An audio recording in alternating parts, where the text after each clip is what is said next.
Bienvenue dans ce nouvel épisode, un épisode sous le signe du road trip. On part une douzaine de jours suivant la fatigue.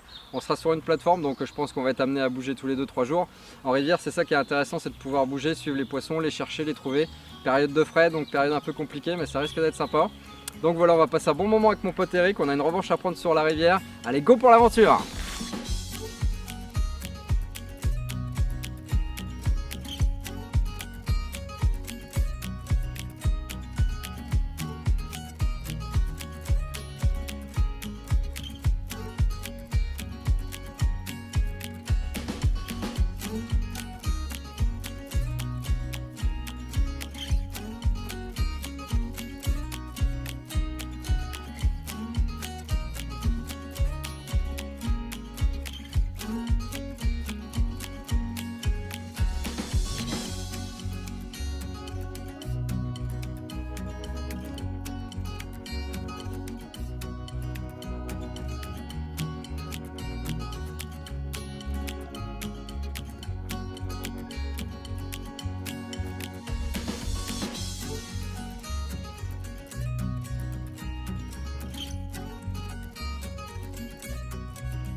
Bah voilà, on vient de faire une bonne petite sieste avec mon pote Eric, on en avait besoin parce que la nuit on n'a pas beaucoup dormi.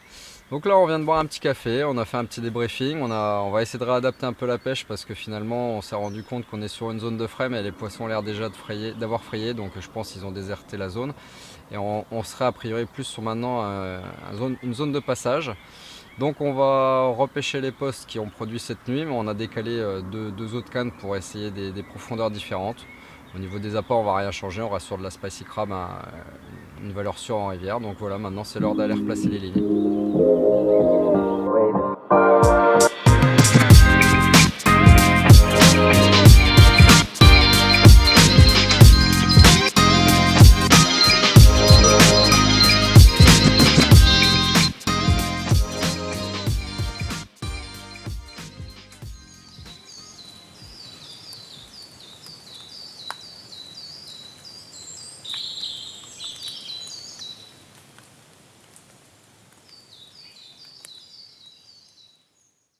Ce matin, là, je vais vous raconter la nuit de hier soir. Là, on est devant le café là, on se prend ce petit café là, et puis hier soir, ça n'a pas été grandiose quand même. On a quand même fait une coco. Le programme maintenant, c'est qu'on va remballer. On va remballer et puis on va repartir. On va essayer de se retrouver un petit spot.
Silence, ça tourne. Oh. Tiens surtout le truc Ah, pour le pas qu'il se trépied. casse la gueule. Vas-y, bouge pas. Vas-y, passe. Oh, très bien. Oh, le soleil, ça y est, comment t'as tapé sa mère. Ah merde, je suis en train de taper.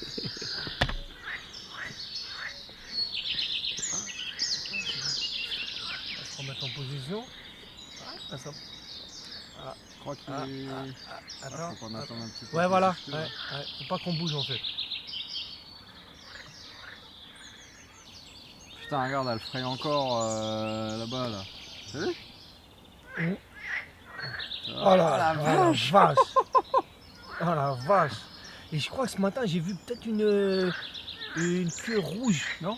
Ah ben en fait, Jorcoy. Ouais, là, Ah, juste là. Je sais pas. Je sais pas, hein, j'ai vu une En queue fait, mais vraiment rouge et le dos aussi. Avec Hein. le soleil, je trouve que. Ça fait le... Et puis la couleur de l'eau, ouais, je trouve ils font vachement rouge-orangé les poissons. Exactement. Ouais, voilà, ouais, ce matin là, quand ça passait ici, c'était Non, pas... mais, ouais, C'est pas mal c'est hein, quand connu, même. je pense. Ouais.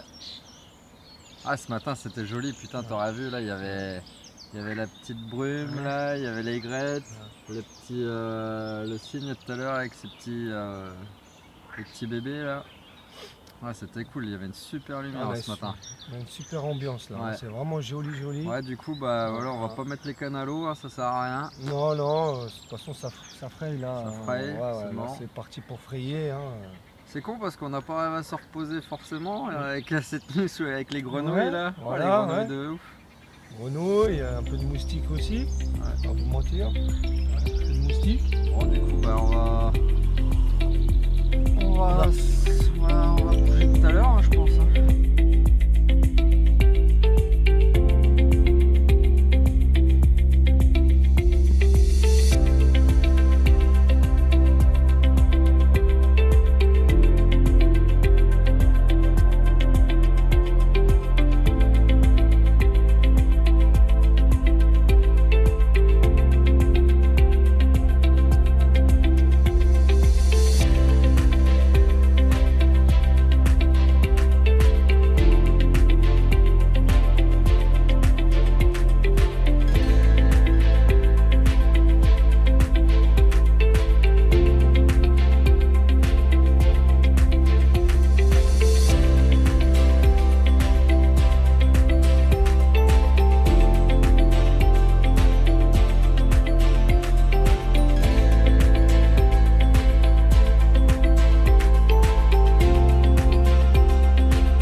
Sur place.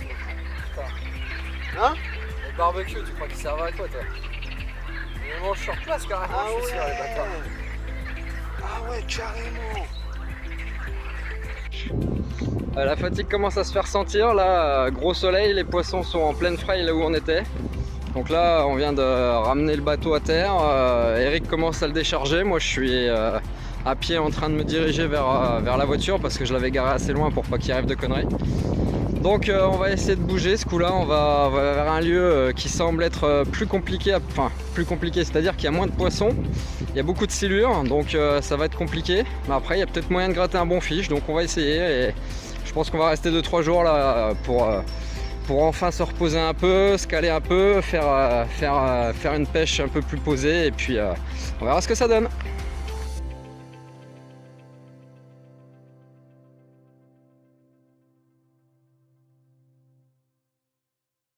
Bon, petit aléa du road trip, on est dans un cybercafé à Nancy. En gros, ben, les cartes SD sont pleines, donc on va essayer de trouver une solution pour vider tout ça.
Ah, c'est vraiment joli.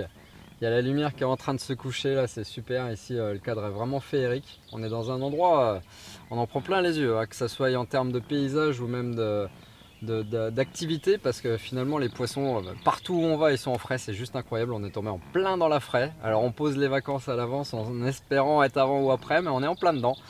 Bon, bah c'est tout, c'est comme ça, faut faire avec. Et puis déjà on apprécie quand même beaucoup parce que partout où on va, on arrive à gratter une ou deux carpes. Et puis par exemple ici c'est interdit de pêcher de nuit en plus, donc ça contraint en plus énormément la situation, ce qui fait qu'on pêche que 2 jours. On pêche très tôt le matin, vraiment à l'aurore on replace les cannes et en plus ça a porté ses fruits puisque ce matin on est arrivé à faire une carpe au lever du jour. Donc peu de temps après que la canne était posée, c'était cool. Après par contre la journée arrive, la chaleur, et puis voilà, l'activité se termine, donc c'est à dire qu'elle reprend en frais. Donc voilà, on va continuer ici, on va relever les cannes dans quelques temps et puis faire un gros dodo parce qu'on en a besoin, c'est très fatigant comme je le disais sur le bateau.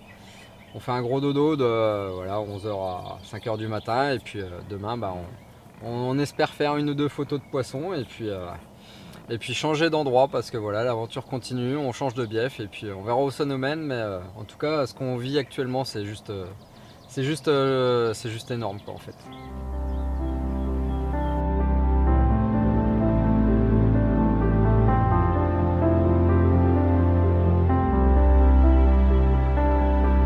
Au McDo et puis après l'aventure continue. Voilà, c'est ça. On est reparti.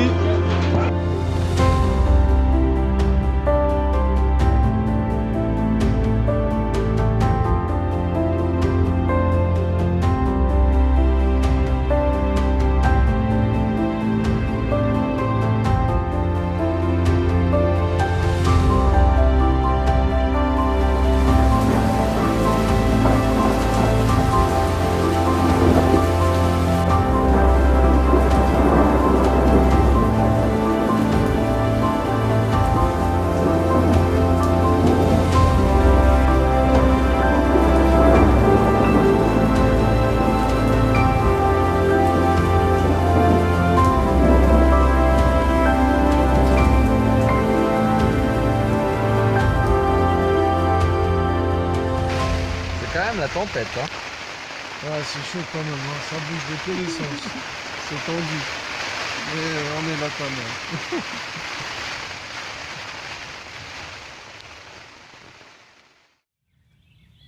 Oh, quel poisson de rivière de dingue. Bon, c'est cool, ça ouvre les hostilités sur le 4e poste. Donc là, on est sur un petit coin un peu plus sauvage, enfin un peu plus petit qu'auparavant. Donc les cannes, ça faisait 1 heure qu'elles étaient à l'eau. On espère toucher quelques poissons, mais les conditions ont radicalement changé. Hier, on est arrivé gros soleil, 32 degrés, on s'est baigné devant. Et quelques heures après, orage. Donc là, en plateforme, c'était vraiment impressionnant. C'est la première fois qu'on vivait ça. Donc on va essayer de faire quelques poissons aujourd'hui si les poissons se mettent à se nourrir. Et puis je vais m'empresser de la remettre à l'eau parce que ce petit mâle a besoin de reprendre des forces.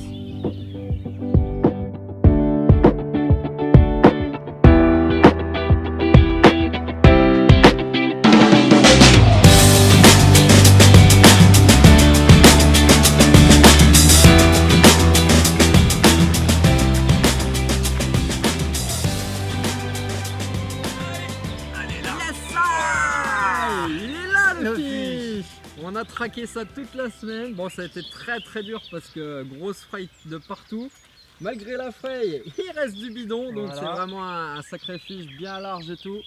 Un poisson qu'on a nommé partage, hein, c'était chacun son tour les touches. Voilà. C'était le coup Eric, voilà. C'est comme ça, elle est là. C'est un moment partagé à deux et ça fait plaisir. Et c'est du bonheur. Et allez, ça. Allez mon copain. Let's go. Yeah.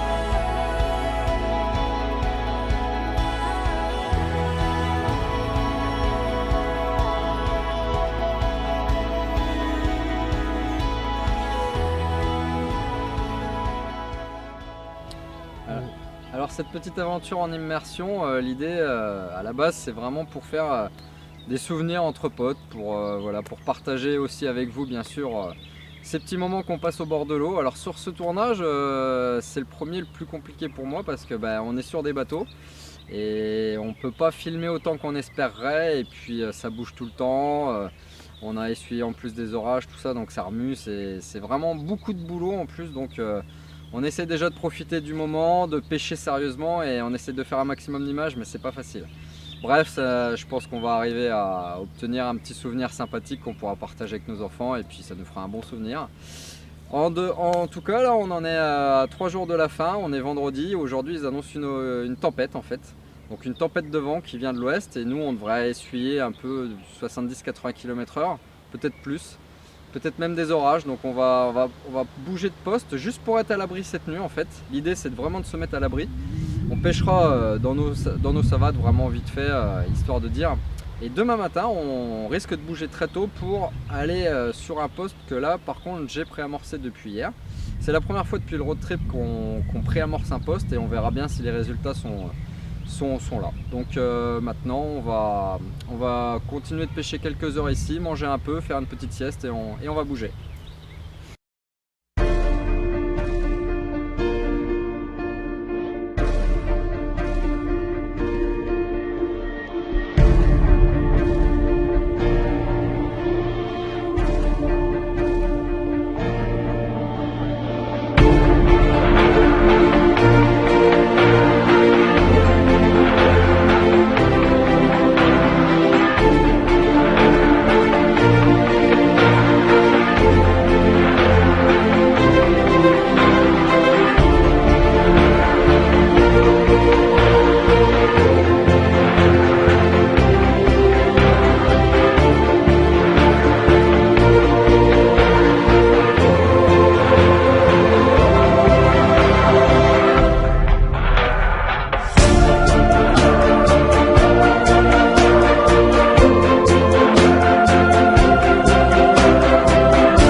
Alors on est au terme de cette session, une session de bientôt 12 jours là sur l'eau, donc ça a été assez éprouvant. On est tous les deux vraiment éreintés, mais alors on a des souvenirs déjà plein la tête et on commence à être nostalgique. Mais on tenait juste à partager un petit peu avec vous notre intimité pendant ces quelques jours passés sur l'eau. J'imagine qu'il y en a beaucoup parmi vous qui doivent être intéressé par l'idée de comment on peut vivre sur une petite surface comme ça aussi longtemps, bah, en fait il faut être juste bien organisé. Donc faut savoir que cette plateforme normalement elle est prévue pour une personne, donc on a dû réfléchir pour pouvoir y vivre à deux. Donc en fait ce que j'ai fait c'est j'ai acheté un matelas gonflable de chez Decathlon ou enfin peu importe mais qui est assez petit. Et ce matelas là on le met au milieu de la plateforme et l'abri vient le couvrir quasiment de sa longueur. Ceci dit, ça dépasse un petit peu et quand il pleut, forcément le bout est mouillé. Donc il suffit juste de remettre une bâche sur les pieds et on est au sec. Après, l'avantage, sur les côtés, on a des gros boudins. Et en fait, grâce à ça, on peut poser tous nos éléments, aussi bien appareil photo, nourriture, vêtements. Donc voilà, et de chaque côté on a assez d'espace pour pouvoir vivre à l'intérieur du bateau. En plus de ça, on a une annexe dans laquelle on met toutes les choses qui ne craignent pas à l'humidité. Pour vivre aussi longtemps aussi au bord de l'eau, il faut de l'énergie parce qu'aujourd'hui on est connecté, on a des appareils photo, des drones et compagnie. Et donc on emmène tout simplement une batterie avec nous, avec plusieurs systèmes différents pour pouvoir brancher tous nos appareils. Et puis chose très importante aussi, j'ai un sac de chez Gourou, Fusion Base. Et en fait ce sac il est en deux éléments. Il y a un petit élément en bas qui ils sont zippés et complètement étanches les deux. Et dans le petit élément du bas, je mets tout mon matériel de pêche et l'élément du haut me permet de mettre tout le matériel pour faire à manger. En plus de ça, une chose qui est assez importante et qu'on a vraiment trouvé utile, c'est tout simplement une petite planche. Parce que ce qu'il faut savoir, c'est qu'un bateau, on fait tomber une cendre ou quelque chose de chaud, tout de suite ça risque de se percer. Donc en fait on prend une planche et puis cette planche nous sert aussi bien à abriter, aussi bien à faire à manger. Dans certaines situations elle m'a même servi de piste de décollage pour le drone. Enfin voilà, c'est tout simple mais c'est très très utile. Donc voilà, j'espère que ces quelques petits tuyaux vous auront donné l'envie d'essayer de partir à l'aventure comme nous, parce que c'est vraiment une aventure hors du commun et je souhaite à tout le monde de pouvoir vivre ça une fois dans sa vie. C'est vraiment cool quoi, et avoir partagé ça avec mon pote Eric, c'était d'autant plus cool parce qu'on a vraiment la même philosophie de la pêche, on a partagé tout de A à Z et c'était vraiment que du bonheur quoi.